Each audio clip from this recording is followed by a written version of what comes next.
دنیا کے قدیم ترین انسان۔ جوہانسبرگ سے 40 کلومیٹر کے فاصلے پر اسٹرک فونٹین کے غار ہیں۔ یہ غار انسانی تہذیب کی اہم کڑی ہے۔ دنیا کے قدیم ترین انسان کی ہڈیاں مراکش کے پہاڑ جبل ارہود سے ملی۔ ہڈیوں کی عمریں 3,60,000 سال تھیں۔ اینتھرولوجسٹ نے اس سے اندازہ لگایا انسان 3.5 لاکھ سال قبل موجودہ شکل میں آیا تھا۔ اب سوال یہ ہے انسان اس سے پہلے کس شکل میں تھا؟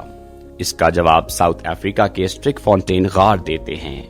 یہ غار 1890 عیسوی میں دریافت ہوئے تھے۔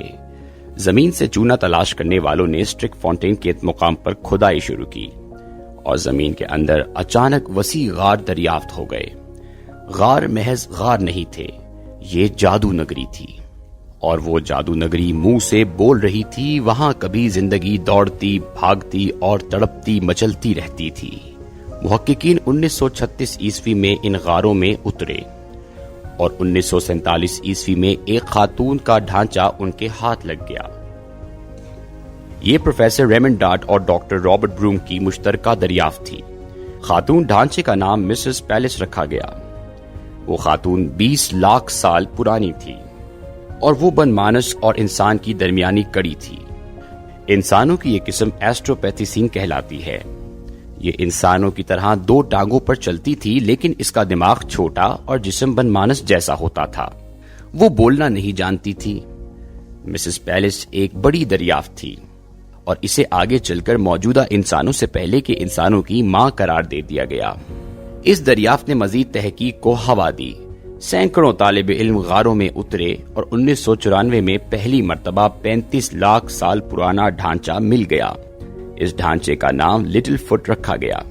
یہ کسی 30 سالہ خاتون کا ڈھانچہ تھا اور اس کے پاؤں میں باقاعدہ ایڑی کی ہڈیاں موجود تھیں۔ یہ مسز پیلس سے بھی بڑی دریافت تھی۔ اس نے اینتھرولوجسٹس کو بتایا انسان نے 35 لاکھ سال قبل سیدھا چلنا شروع کر دیا تھا، تاہم ان کے ہاتھ پاؤں سے زیادہ لمبے اور مضبوط ہوتے تھے اور یہ چھپکلی کی طرح درختوں اور چٹانوں پر چڑھ جاتے تھے۔ لٹل فٹ کسی چٹان پر چڑھ کر سو گئی تھی۔ وہ نیند کے عالم میں غار میں گری اور مر گئی۔ اس کے اوپر لائم سٹون گرتا رہا اور اس نے آہستہ آہستہ اس کے ڈھانچے کو ڈھانپ لیا۔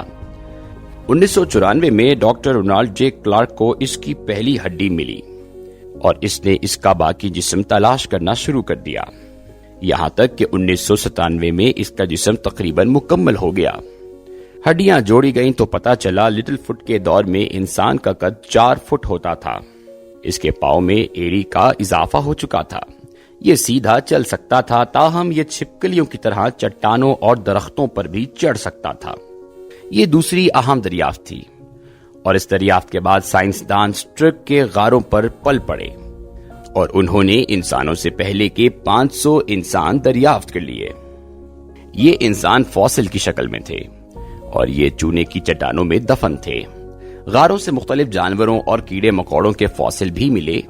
اس دریافت کو آج تک کی انسانی دریافتوں میں اہم ترین سمجھا جاتا ہے۔ میں جمعے 9 ستمبر کو ڈاکٹر کاشف مصطفیٰ کے ساتھ اسٹرک فونٹین کے غاروں میں گیا۔ یہ غار 2 حصوں پر مشتمل ہے۔ پہلا حصہ میوزیم کی شکل میں ہے۔ یہ میروپنگ کہلاتا ہے اور اسٹرک کے غاروں سے 10 کلومیٹر کے فاصلے پر ہے۔ یہ اینتھرولوجی میوزیم ہے اور اس میں انسان کی اب تک کی زندگی کے تمام ادوار درج ہیں۔ زندگی کہاں سے شروع ہوئی؟ انسان کن کن مدارج سے گزر کر موجودہ شکل میں پہنچا؟ ہم نے بولنا، کھانا پینا اور رہنا سہنا کیسے سیکھا؟ مرد اور عورت کی نفسیات میں کیا فرق ہے؟ ہم غاروں سے پکے مکانوں میں کیسے آئے؟ اور انسان ترقی کی کن کن منازل سے گزرا؟ یہ تمام معلومات اس میوزیم میں موجود ہیں۔ وزٹ کا دوسرا حصہ اسٹرک فونٹین کے غار ہیں۔ یہ گائیڈڈ ٹور ہوتا ہے۔ سیاح گائیڈ کے بغیر غار میں نہیں اتر سکتے۔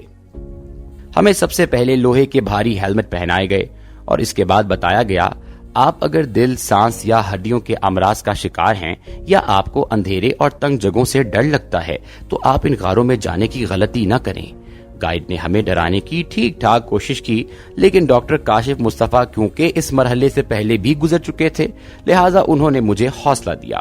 میں اس سے قبل سکندریہ کے کیٹاکا اور کیپاڈوشیا کے زیر زمین شہروں کی سیر کر چکا تھا، چنانچہ مجھے زیادہ خوف محسوس نہیں ہوا، لیکن ہم جب غار میں اترے تو میرے تمام اندازے غلط ثابت ہوئے۔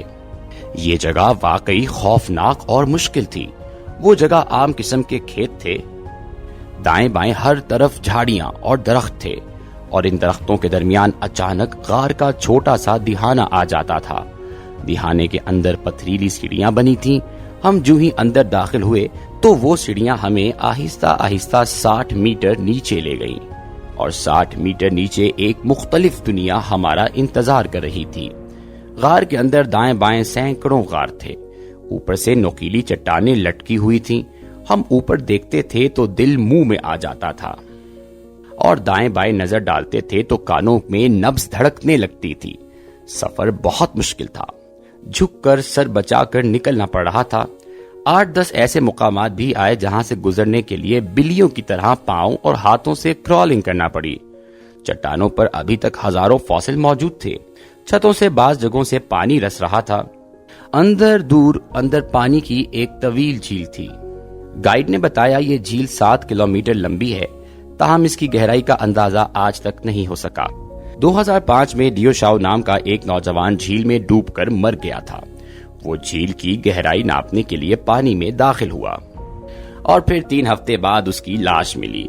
اس سے قبل پیٹر ہیسل نام کا ایک نوجوان 1984 میں غار میں گم ہو گیا، وہ بھی زندہ باہر نہیں آ سکا۔ لہٰذا 2 واقعات کے بعد کوئی شخص گائیڈ کے بغیر غار میں بھی داخل نہیں ہو سکتا اور جھیل میں بھی نہیں اتر سکتا۔ ہم نے جنگلے کی سائٹ پر کھڑے ہو کر جھیل دیکھی۔ پانی مکمل صاف تھا، اور اس میں غار کی چھت کا عکس دکھائی دیتا تھا۔ ٹارچ کی روشنی میں وہ ایک لائف ٹائم تجربہ تھا، اور ہمیں اگر گائیڈ نہ بتاتا تو ہمیں جھیل نظر نہیں آ سکتی تھی، کیونکہ وہ بھی غار کی فضا میں غار ہی محسوس ہو رہی تھی۔ گائیڈ ہمیں جھیل سے غار کے ایک دوسرے کونے میں لے گیا، اور اس نے اچانک ٹارچ بند کر دی۔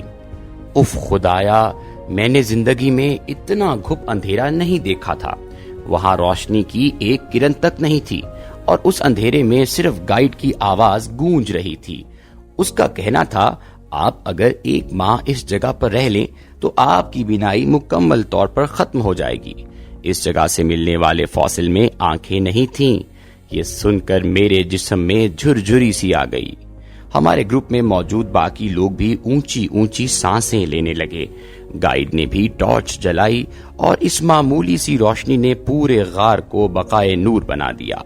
ہم انسان اگر صرف اپنی بینائی کا شکر ادا کرتے رہیں تو بھی ہم ہزاروں سال تک اپنے رب کا شکریہ ادا نہیں کر سکتے۔ مجھے زندگی میں پہلی مرتبہ بینائی کی نعمت کا احساس ہوا۔ غار کے اندر کا درجہ حرارت 18 ڈگری سینٹی گریڈ تھا، تاہم اندر نمی کا احساس ہوتا تھا۔ غار کے اندر آکسیجن کہاں سے آ رہی تھی، یہ فیصلہ مشکل تھا، تاہم گائیڈ نے بتایا جھیل کے آخری سرے پر ایک آبشار ہے، وہ قریبی گاؤں میں گرتی ہے۔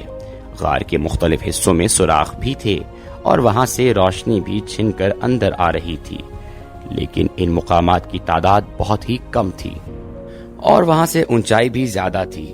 ان مقامات سے صرف پرندے ہی اندر داخل ہو سکتے تھے۔ ان غاروں میں انسان سے پہلے کے انسان رہتے تھے۔ اللہ تعالیٰ نے انہیں چھپکلیوں کی طرح اوپر چڑھنے اور نیچے اترنے کی صلاحیت دے رکھی تھی۔ وہ بلیوں کی طرح کرالنگ بھی کر سکتے تھے، چنانچہ وہ غاروں میں آ اور جا سکتے تھے، تاہم وہ کھانے پینے اور آگ جلانے جیسی نعمتوں سے محروم تھے۔ شاید اسی لیے ان غاروں سے ہتھیار، برتن اور آگ کے آثار نہیں ملے۔